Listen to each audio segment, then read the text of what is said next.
Here's the thing, they call stop anywhere they want. I don't know this card because I'm on 8 different types of cough syrup, of course. That card is placed in the middle of the pack. That's placed in the middle of that pack, and that card is actually on top. Us magicians are disgusting. We can't help but want control. And that's what this is. This is a card control. Next time you see a magician performing and you want to bother them, just scream, card control. Inevitably, what they're going to do is start shaking. They're going to start shaking and they're going to post a little thing on Facebook. Oh, someone said card control. The internet's getting out of control. Join the PigCake Magic Academy, the home of over 1,500 videos going over card stuff, coin stuff, everything you need to become the best magician you could possibly be, all for the low, low price of a White Claw a month. Just look at the amount of content you get access to the moment you sign up. And I haven't even updated this list in like, I don't know, a year and a half. So it's probably triple this list by now. So here is the card switch, because at the end of the day, we're switching cards. We're going to have the participant call stop as we drop the cards. This is something I'm sure you're used to hearing often by women. And wherever they call stop, we're going to extend the card like this. So right now I'm holding the card in this position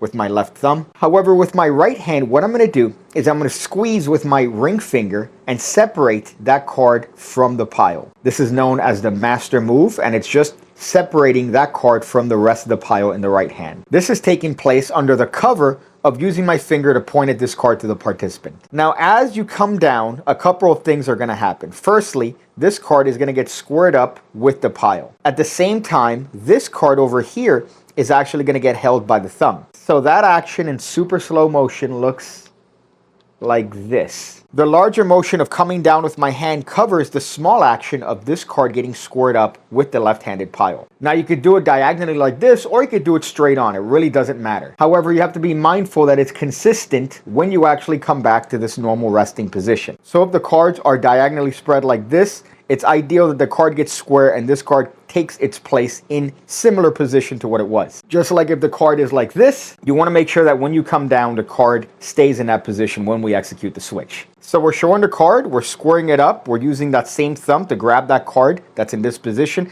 And now this card, which is a random card, is going to get inserted anywhere in the deck. If you want, you could do a one-handed fan. If not, you could just place that inside of this pile. And then you're going to place this inside of the pile by pulling down with my left-handed pinky. Now I could take this squared up inside, and apparently that card is lost in the middle. Really, it's on top all the while. So the whole thing looks like this, and that card is apparently squared into the pack. That's lost into the middle of that pile, and of course the participant is none the wiser because of their acute mental retardation. Isn't that fun? Isn't that exciting? There's nothing more exciting than a card control, is there? Actually, there is a brand new pack of missing piece playing cards available shortly for sale. We're actually in the process of shipping out the final orders. A lot of people have gotten their decks already and have posted little pictures using them doing card tricks and the such. And it makes me feel like an overjoyed, unaborted fetus. Some advice at the end of the video. I haven't done this in, I guess, a couple of days, but I suggest using a straight razor when it comes to lining your beard up. And if you're a girl, you could use this to shape up your eyebrows. These are wonderful. They're great. I prefer them over the terrible, terrible dollar store sort of razors you get. Although I have found in using that magic cream for many years in order to shave my gonad region, which is what Martin Luther King used to use, by the way, magic powder. Look it up. It's a thing. I found that a cheap razor works better to shave your nuts rather than that. And you could actually go in there pretty aggressively and it'll never nick unless you, of course, go sideways, but you're not supposed to go sideways with that anyways. So I found that going in there really helps and leaves me looking like a porn star. You don't want to use this down there, though, unless you really want to line yourself up, which maybe some girls might like that. Not the ones that I'm into, but it's still an option. I see you again when I see you again.